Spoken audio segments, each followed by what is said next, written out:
Okay, I'd like to welcome you all to this session. My name's Carol Benson. I work at Teachers College, Columbia University in New York, and I've been a technical assistant for many years in L1-based multilingual education. So I'm very pleased to chair this session. And today we have for you two people representing UNESCO. Our first speaker is Kristy from UNESCO Bangkok, and I already forgot my first task, which was to ask for a rapporteur for this session. Any volunteers? Kimo, you might be volunteered because you're taking that picture and you're right up here. Anyone? Oh, thank you so much. We appreciate it. And you saved us time. Okay, I was just about to introduce to you our two speakers today. Kristy, who will be the first speaker from UNESCO Bangkok. She's a project officer in education there. She's been there for some time, eight years. And a little known fact about her is that she likes to eat sea urchins, of which she ate a lot last night. And our second speaker is Akemi Yonemura from UNESCO Dakar, and she's an education program specialist. And also, she wanted to share with you that in 2005, she was working on multilingual education in India. So you may be telling us a little more about that, I hope. Okay, so everyone, let's welcome Kristy first. They'll each speak for about 20 minutes, and hopefully we'll have some time at the end for questions. Thank you. If you guys don't mind, we will be sitting. It's okay? Everyone can see us? Okay. How many of you heard of Asia Pacific Multilingual Education Working Group? Raise your hand. Oh, wow. A lot. How many of you are subscribing the mailing list? Receiving emails from me time to time? Oh, okay. Nice to see you all. So today I'm going to present who we are as Asia Pacific Multilingual Education Working Group. I'm excited to introduce our work to the new audiences. So these are the contents of my presentation. According to Barbara Trudeau's paper, there are about 6 MLE working group network in the world. One based in Washington, London, Kampala, Nairobi, Addis Ababa, and one in Bangkok. That's us, MLE working group. So we started as very organically grown group. So the group of organizations started to meet in 2003 to organize the Conference on Language and Development. And they started to meet continuously and then formally established in 2009 under the umbrella of Regional Thematic Working Group on Education for All that time, but now that the group changed to Education 2030 Plus. The plus includes gender equality and climate change, so we have other sectors joining our working group. So our group's goal is to promote mother tongue-based multilingual education and remove language barriers to promote inclusive quality education learning outcomes for ethno-linguistic communities in the Asia-Pacific region. So our work and activities are directly feeding into SDG 4.5. These are the founding members. So we have UN agencies like UNESCO, UNICEF. We have international NGOs like CARE, Save the Children, SIL. We have intergovernmental organization, SIMIO. This stands for Southeast Asian Ministry of Education Organization. And we also have university, Mahidol University, as part of our founding members. Currently, the working group is co-chaired by UNESCO and UNICEF, and UNESCO is hosting the secretariat. So since the inception in 2009, these are the key achievements that we have. We have promoted positive policies and practices on MLE, strengthened knowledge and information about MLE, and strengthened networks and partnerships. So how we do it? As you may have heard for past 2 days, there are a lot of myths around MTB MLE, and the member states and government officials tend to impossibilize the MTB MLE in their own national context. So our group is trying to make it possible, and it try to raise awareness among them that it's actually they can actually able to implement the MLE in their own context. So we also do capacity building of policymakers and key stakeholders to promote MLE, such as we organize a training workshop on how to develop language policies. So one of the major tasks we have is the MLE conference. I don't know how many of you attended our conference previously. Okay, how? Kimo, Carol, John, oh, okay. And Kathleen. So far we had 5 conferences, one in 2003, 8, 2010, 2013, and the last one last year, October. So the last conference looked at the sustainable development through a multilingual education, which is similar to this this conference. And we had 4 thematic tracks looking at MLE policies, MLE teachers and teacher training, MLE practices focusing on early childhood, and the language and cross-cutting issues of sustainable development goals. So for this international conference, we usually attract 300 to 400 participants from the world, and we strategically plan our speakers so that different aspects of MTB can be presented. And the other main activity that we do is the MLE High-Level Policy Forum. We organize this one-day forum back-to-back with conference. This is strictly closed-door discussion only for the government officials. We tried many different formats previously, inviting government officials so that we can share our concerns and they can share their own concerns with us. But few times it didn't work. So first time we had a separate session, but then there are many NGOs came in, and then government officials didn't feel comfortable sharing their own experiences. Second time we had a luncheon only for the government officials, but it was too short to discuss and going into detail. So the third time when we tried it, we had this closed-door one-day meeting only for the government officials. And it was amazing how perception of the government official changed within one day. So for example, we usually highlight the regional champions like Philippines, Cambodia, and Nepal, and then their own government officials sharing their own experience with others. When government officials hear the other government officials in the similar context implementing MTB MLE, they're more perceptive to the MTB MLE issues. So we found it quite effective, and we are quite satisfied with the outcomes of these high-level policy forum. But the thing is, we cannot share anything discussed in this session, so none of it, the information is available public. But we found that this is the only way we could work with the government officials because the language is such a politically sensitive issues. The other achievement I want to share is strengthen knowledge and information about MLE. So we document and update noteworthy MLE practice in the region and produce advocacy materials and knowledge products. So there are many good cases in the region, but our role is to collect and also use it as advocacy to the government officials in the region. One of the activity we do under this is regional MLE mapping exercise.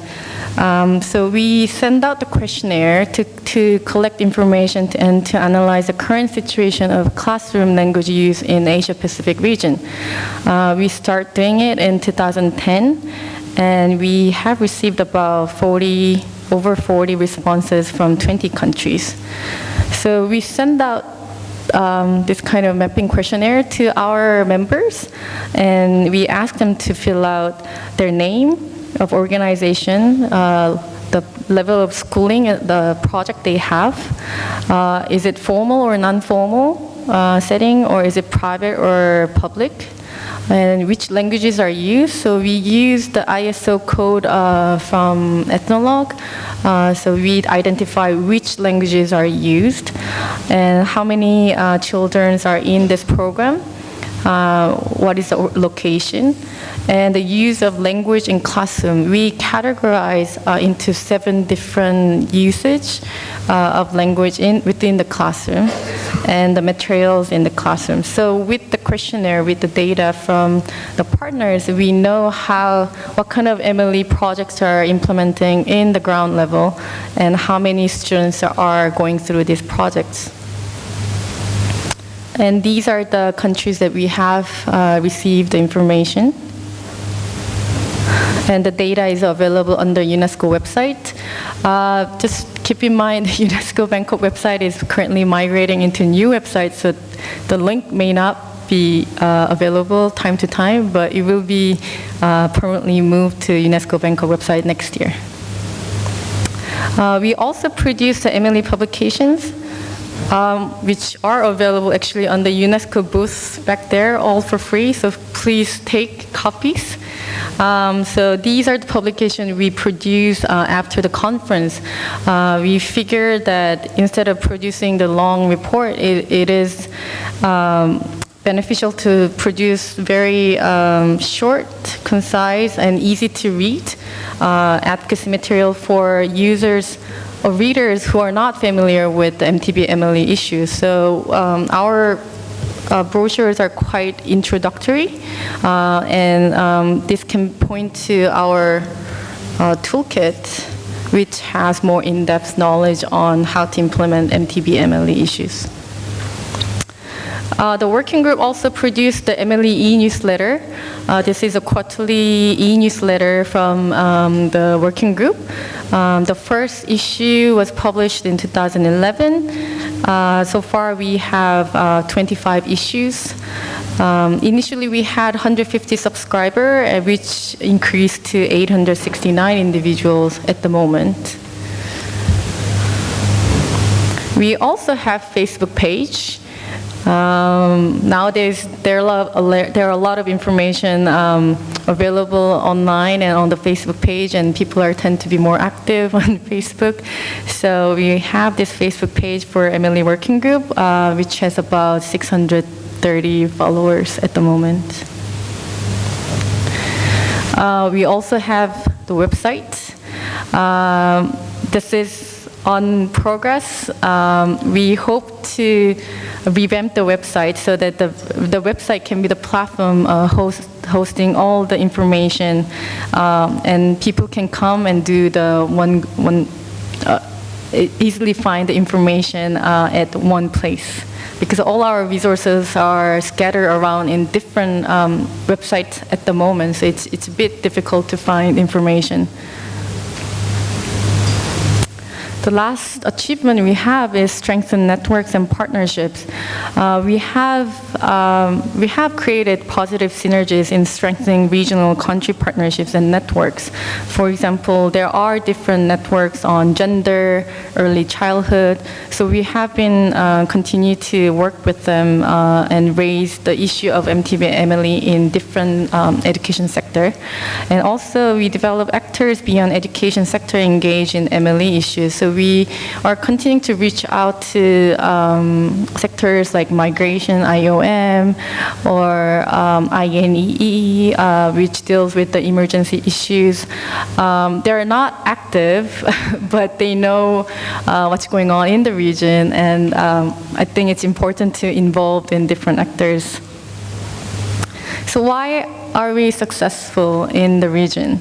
I think I wrote it 5 points for the key success factors.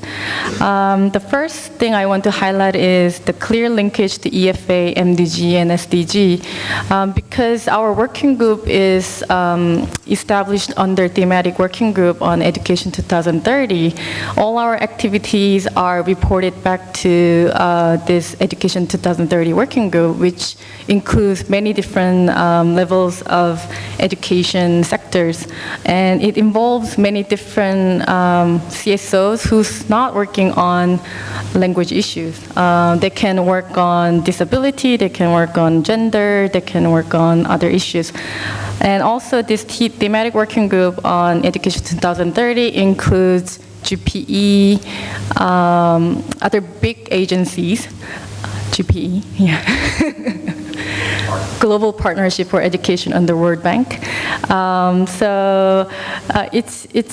It expands our outreach to the bigger audience.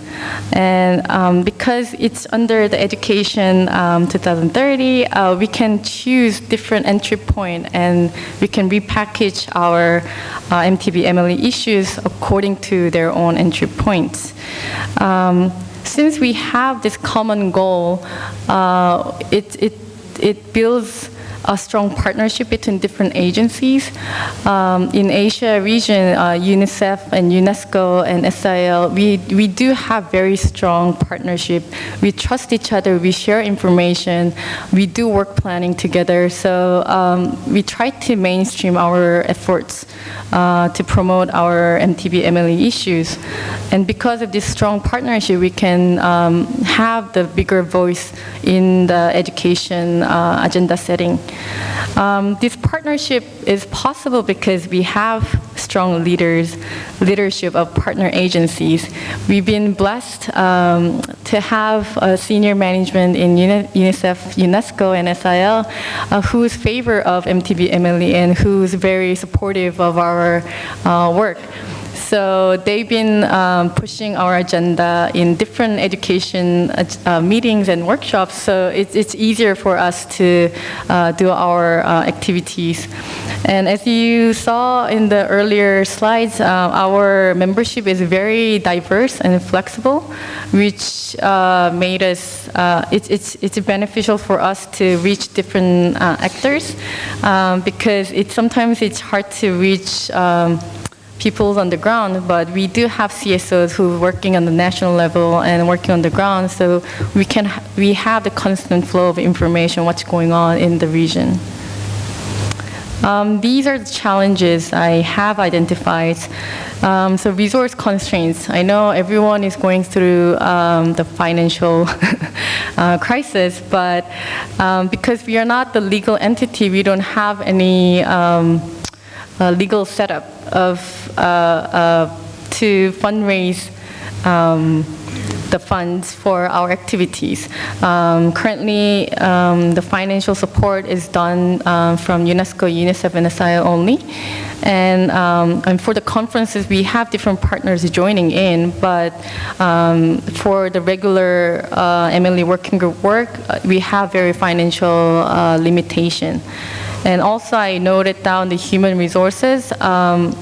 The secretariat, I'm the only coordinator for the secretariat, and I'm the part-time working on MTB MLE.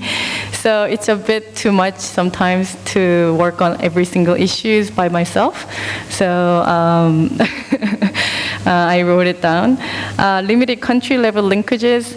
Even though we try hard to connect with the national level actors, it's hard to connect with them because we are based in Bangkok, and they cannot attend our meetings face to face, and we oftentimes face the technical problems having Skype in meetings. So it's hard to link with the country-level actors. And weak linkages with other sectors and private sectors. We are trying to expand our outreach to other sectors like health and many different issues, but still it's very difficult to reach them. Even though we send out invitation, they're not willing to come to our meetings, and it's a long process of advocacy work with different sectors. Weak linkages with Central Asia and the Pacific region. I know there are growing number of MTB MLE activities and interests in the Central Asia and Pacific region, but since we are based in Bangkok, our activities are heavily focused on Southeast Asia. So we need to work more on this relationship building with Central Asia and Pacific region. And these are the lessons learned and ways forward for our MLE working group. We actually had a survey, online survey, from August to end of October.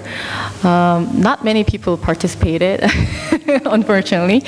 But about 90% of respondents are satisfied with our MLE working group's current work.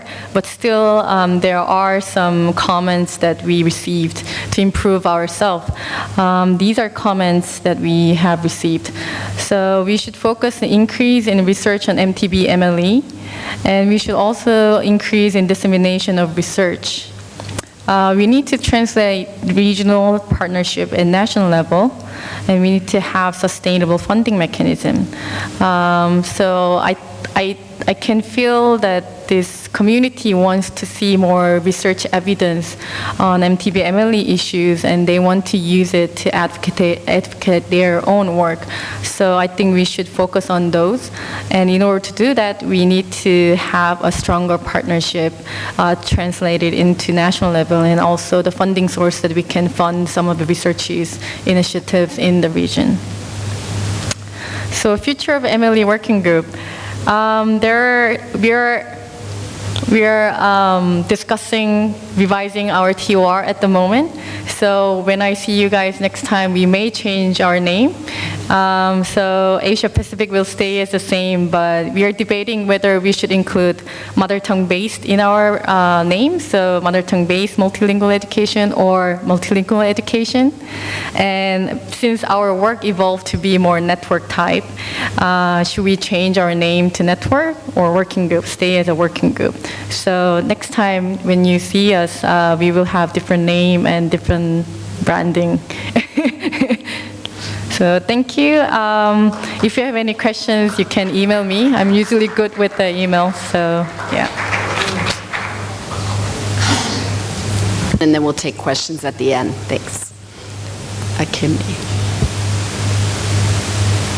I work for UNESCO Dakar, covering West Africa and the Sahel, but today's presentation is not about West Africa, but the Global Education Monitoring Report, we call GEM report, because the team could not come to this conference. So on behalf of the GEM report team, I will make a presentation which will draw on key findings and recommendations from the new 2017 and 18 GEM report, which is this, which is focusing on accountability, and there's some summary and then the sample report, and which is available online. And this report, one chapter is focusing on inclusiveness, talks about the language issue. And another report I'm using is a GEM policy paper on language, which was released for International Mother Language Day last year. So Global Education Monitoring Report, GEM report, provides evidence-based recommendations on the policies, strategies, and programs needed to meet the ambitious Education 2030 vision. With the new global educational agenda that prioritizes equity and lifelong learning for all, the policy of respecting language rights is essential and deserves close attention.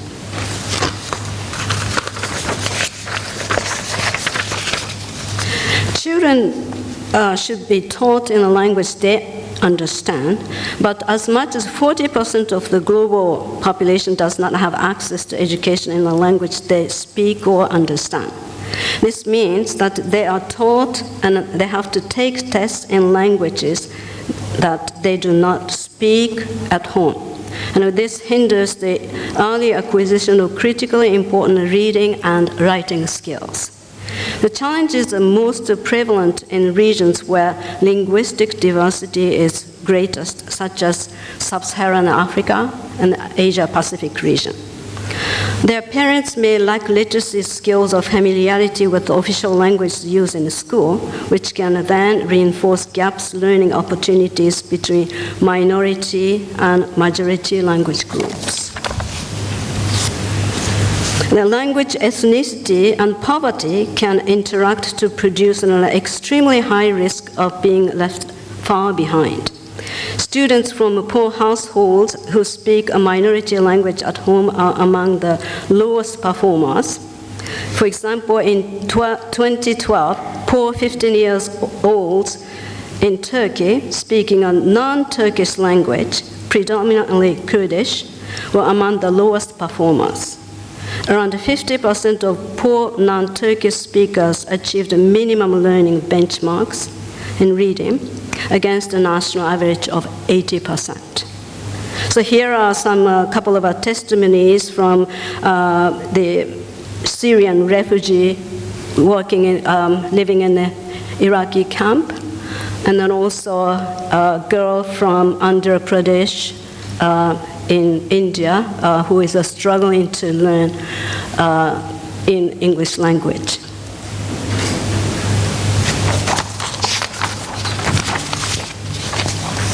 So here are the examples of the international of regional levels.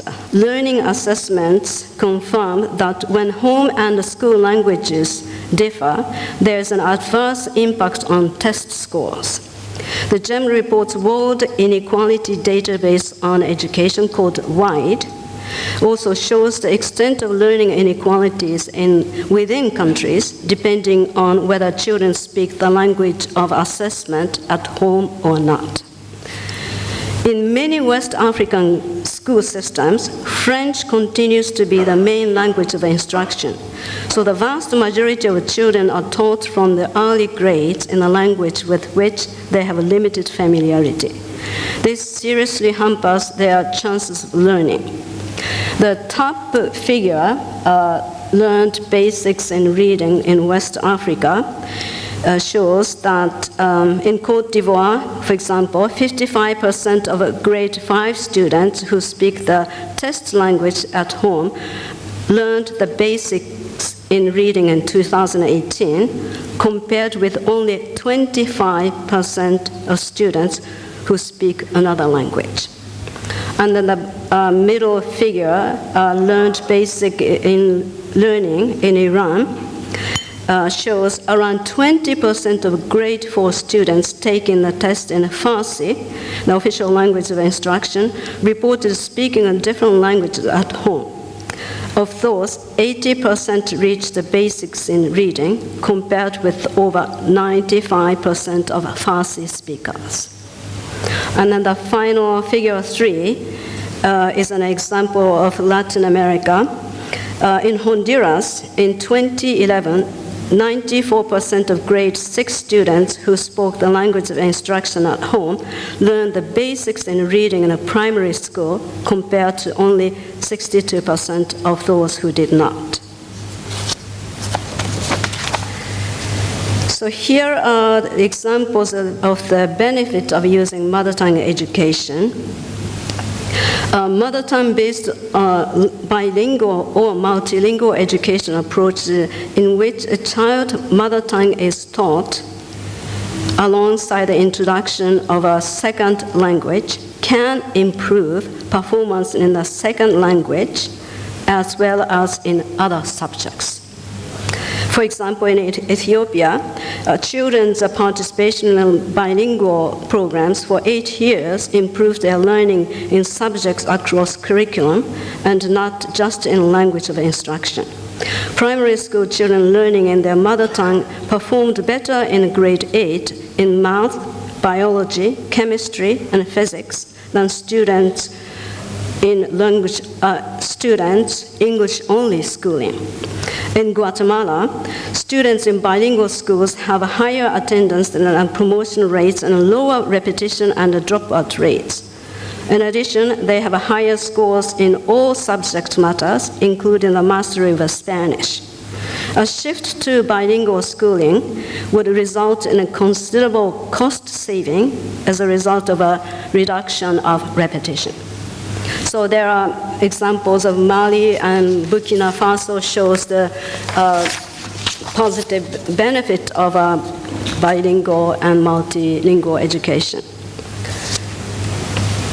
So how long do we need mother tongue education, and when should we start? And the new research find different findings.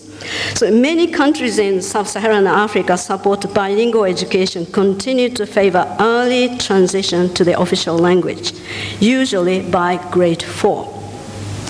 Also, the benefits of bilingual education and multilingual programs extend beyond cognitive skills to enhance self-confidence and self-esteem. And early research and common practice in the past have supported early transition from home to official languages. The GEM report cites new evidence which claims that at least 6 years of mother tongue instruction, increasing to 8 years in less well-resourced conditions, is needed to sustain improved learning in later grades for minority language speakers and reduce learning gaps. For example, in Cameroon, between 2007 and 2012, 12 schools in the Boyo division of a northwest region used a curriculum in a local language, Kom, for grades 1 to 3, switching to English instruction in grade 4. Children taught in Kom showed a marked achievement in reading and comprehension compared with the children taught only in English. Com-educated children also scored twice as high on math tests at the end of grade 3. But these learning gains were not sustained when the students switched to English-only instruction in grade 4. The early exit from a mother tongue environment prevented them from sustaining this performance across the curriculum. Another important point is a culturally appropriate school readiness program, such as a quality early childhood program and support for early transition, which are really vital. Improving the provision of a good quality education through early childhood learning centers not only increases children's success in making the transition to primary school, but also improves later achievement, particularly for those facing disadvantages. And also another program called a Second Chance Accelerated Learning Program in local languages can teach foundation skills and effectively raise the achievement of disadvantaged groups and linguistic minorities. Accelerated learning programs are typically delivered in non-formal settings and targeted disadvantaged out-of-school children. So another important point to think about education, language education policy is political sensitivity. Language both reflects the culture of one's community as well as the individual ethnic identity. The language one learns and speaks often create a sense of a personal identity and group attachment. But language can serve as a double-edged sword. While it strengthens the ethnic group's sense of belongingness and social ties, it can also turn into a basis of their marginalization. By one estimate conducted in 2009, over half of our countries affected armed conflict are highly diverse linguistically, and then this was also raised on the day one presentation. This makes a decision over the language of instruction a potentially diverse political issue. In multi-ethnic countries, for example, the imposition of a single dominant language as the language of instruction in schools, while sometimes as a matter of necessity, has been a frequent source of grievance linked to wider issue of social and cultural inequality. In Nepal, for example, the imposition of Nepali as the language of instruction fit into a broader set of grievances among the non-Nepali speaking castes and ethnic minorities that drove the civil war. So what we should consider for the national education policy on language? Education policy seldom reflects language diversity. A review of 40 countries' education plans finds that less than half of them recognizes the importance of teaching children in their home language, particularly in the early grades. Cambodia and Laos, for example, are positive impacts, encourage the positive examples of a policy, encouraging the recruitment of teachers with the specific language skills. In Sub-Saharan Africa, there has been a general trend toward more widespread use of local languages. At the time of independence, only 20 countries out of 47 used local languages in primary education, but now 38 countries use the local languages. That's mainly influenced by advocacy from local actors.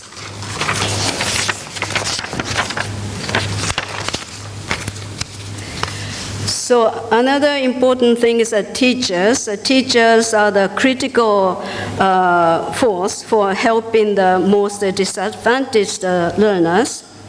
And policymakers need to focus their attention on hiring and training teachers from linguistic and ethnic minorities to serve in the schools of their own communities. Teachers are rarely prepared for the reality of the bilingual classrooms.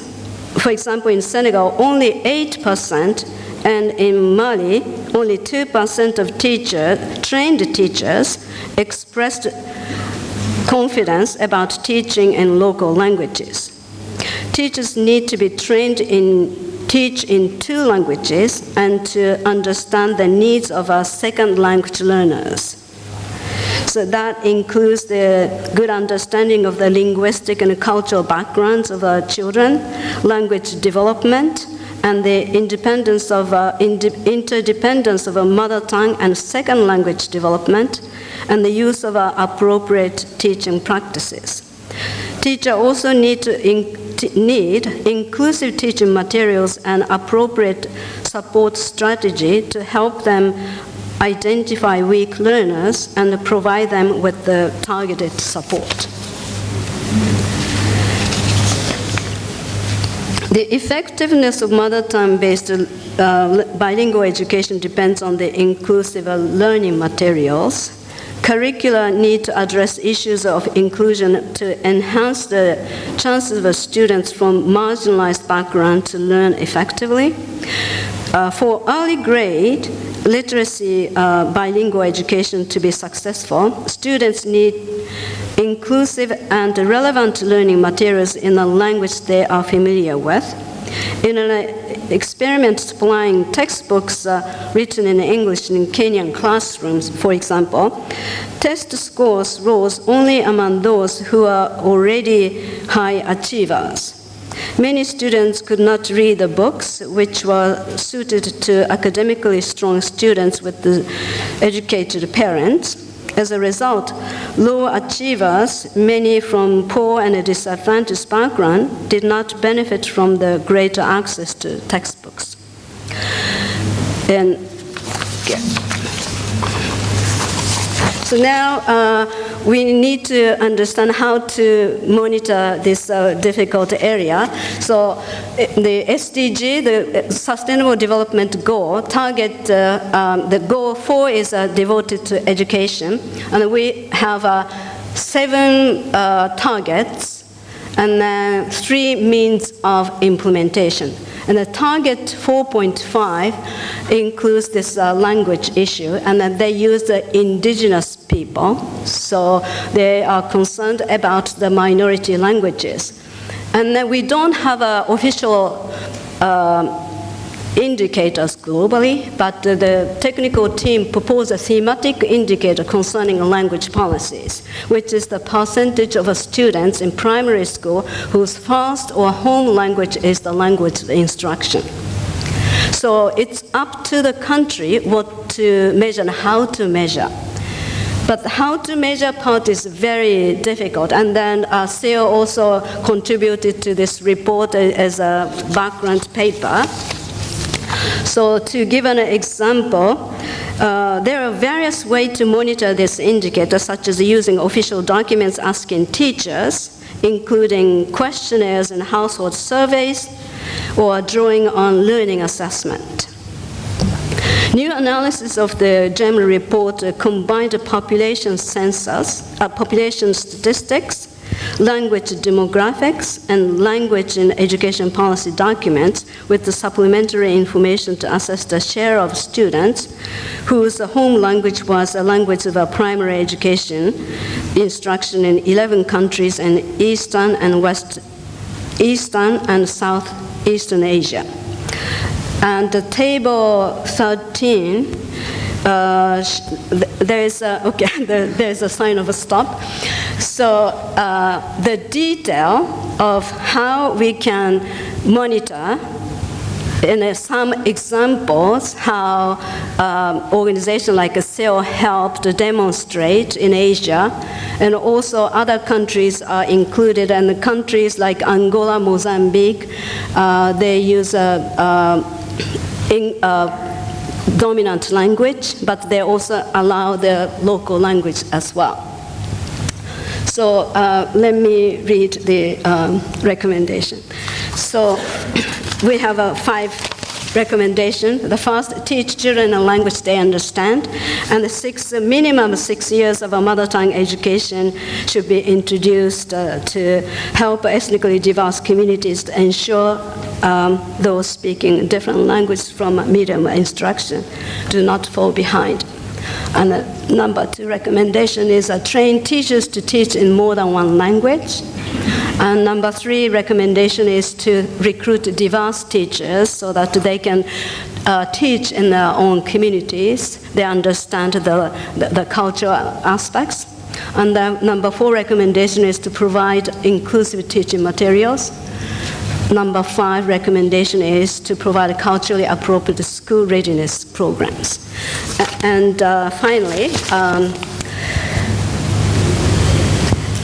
GEM report information is available. Type UNESCO GEM report, and 2020 GEM report will be focused on inclusion and education. So please subscribe World Education blog and then contribute to your research findings and then your suggestions. Thank you very much.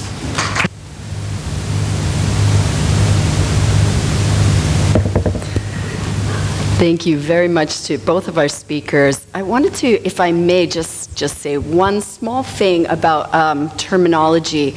And this is related to Akemi-san's use of the term transition in 2 different ways. So one way, sometimes it's used when you're talking about an early exit transitional model, the idea that you have to leave the L1 or the home language to go to a dominant language. And we're trying to avoid that term now because we're actually promoting more more of a multilingual education where both or all languages stay in the school system. So now we're sort of focusing on the term transfer and what skills are transferring between languages. And then there was another use of the term transition with regard to early childhood going into the articulation of what happens in early childhood education and going into grade 1. So I just wanted to mention that because those are some terms. Do you want to say anything about that real yes, quick? Okay. Thank you very much. So that's the purpose of this conference of the experts of our language. So please make this kind of suggestions to the next GEM report.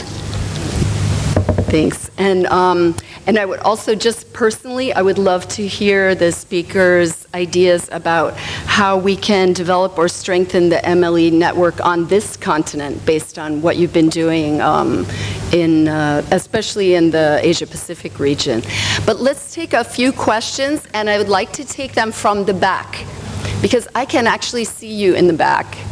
So could we have 3 questions for the speakers? Questions or comments? I'm looking beyond the first couple of rows. I might have to come back to the first couple of rows. Questions or comments? Some of you are from the Asia-Pacific region and maybe would like to say something. Okay, Kimo, do you want to?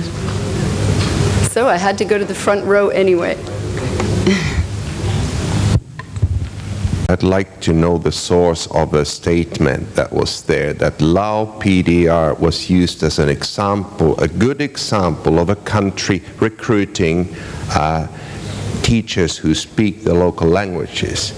That is probably true, but it was used in a way that this is a good thing, because that is the country in the region, in Southeast Asia, that's been opposing any activities of multilingual education and any use of local languages forever, ever since their independence. And big agencies like OSAID and Sweden Development, different NGOs have tried to do something, and they've always been blocked. So I think it's kind of unethical for the GEM report to use Lao PDR as a good example. Yes, they have recruited local teachers, but they don't allow them to use any other language than the official language. So this is misusing the facts and promoting a country's policy that is absolutely against all of these things that you talk about. Thank you. Thank you. Uganda.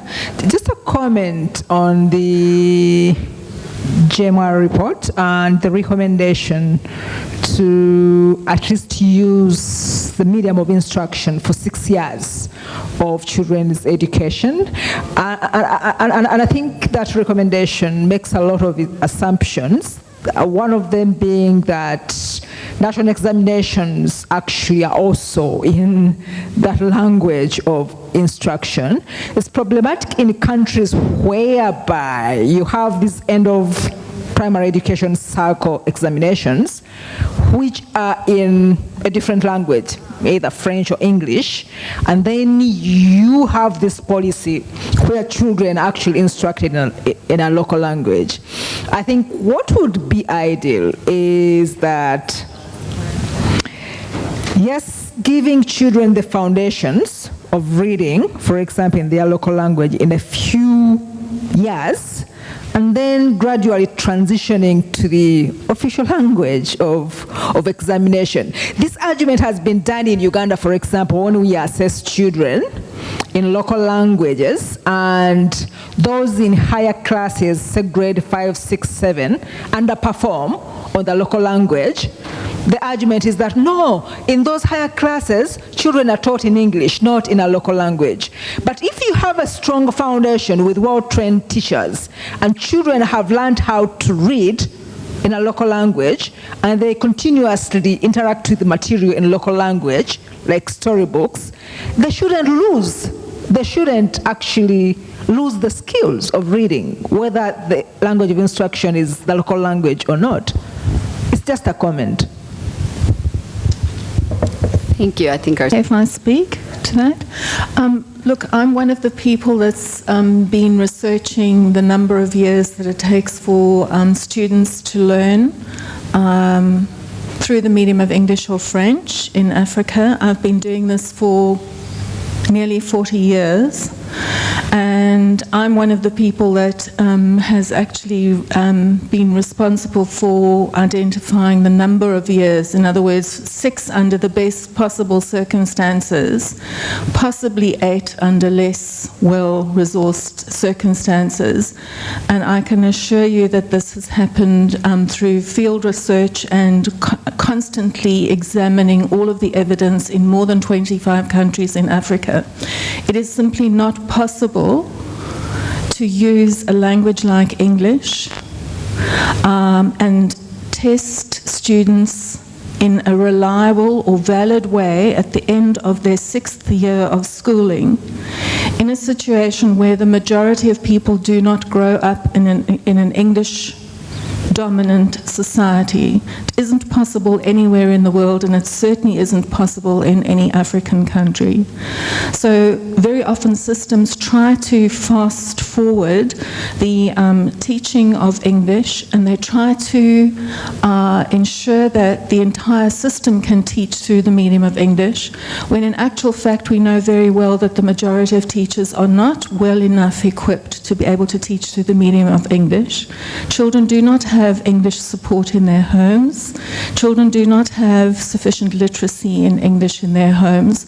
And what we are doing is we are actually systematically failing children. And until we realize that we cannot spend more money just putting children in schools, knowing that they are going to actually exit the schooling system, unable to make their way successfully through secondary schooling, we are simply fooling ourselves. There's no evidence anywhere in the world that this works. I'm sorry. Thank you for all the suggestions. The purpose of this research is to find out where we stand, and we know that minority language issue is a really concern, but in the past this topic didn't get enough attention. So I'm not the researcher of this report, and then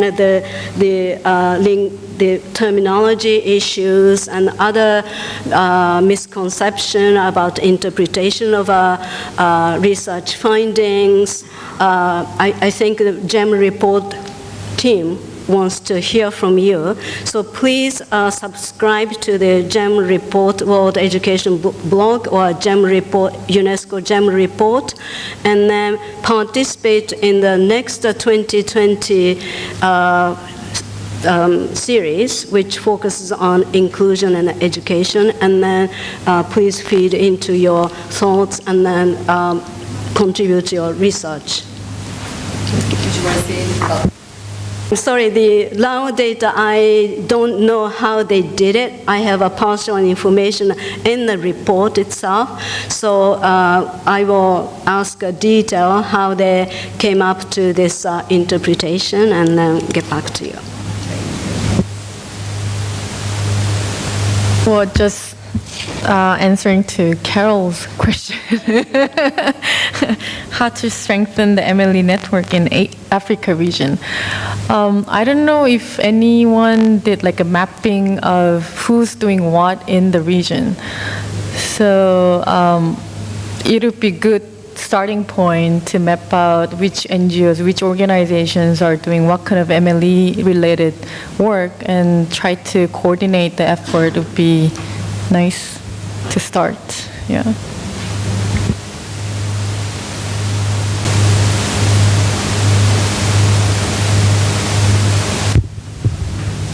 Okay, if I'm to share the Kenyan example, we have MLE as a forum where we meet twice a year, at least around the International Mother Language Day and around the International Literacy Day. Those two events bring us together because they are relevant to what we stand for.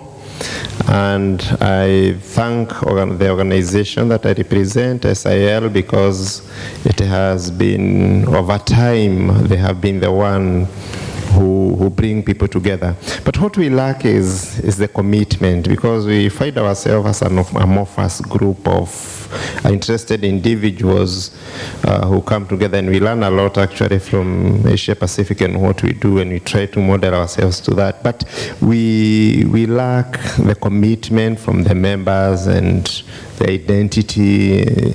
So those are some of the teething problems that we go through. As much as the International Mother Language Day and the International Literacy Day bring us together, and we invite, and I know we have invited some of the people who are represented who are in this meeting.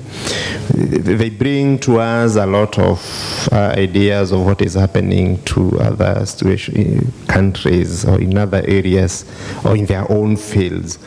But we need to be advised from you how in Asia Pacific you remain as a closely knit team. For us, we try to balance people from scholarship or academicians and practitioners, because we say it's an issue that cannot be monopolized by the academics, neither can it be left with practitioners, because they look forward to us. That is to do with MLEN, but in terms of how to make mother tongue vibrant, I think the issue of materials is very, very important. Why those children will not be able to read even in mother tongue is because there are not many materials written in mother tongue. So even as much as they speak the language, they don't read it. And we have a big population who say they can speak a language, but they cannot read it. Reason being, there are no materials. So I think the provision, the development of materials, reading materials would be good. Thank you. Thank you very much. A lot of commitment and effort to run the working group. Everyone in the working group working on part-time in addition to their own full-time job. So it doesn't need a full-time person to work on this issue. So I think it's manageable to start this initiative in Africa. And also the financial issue, it doesn't cost a lot to run, just to start the network. So I think it's a bit of push from everyone, Good, then we need some action here. Thank you very much to our speakers. Shall we thank them again? And I see that Philip has an announcement, so.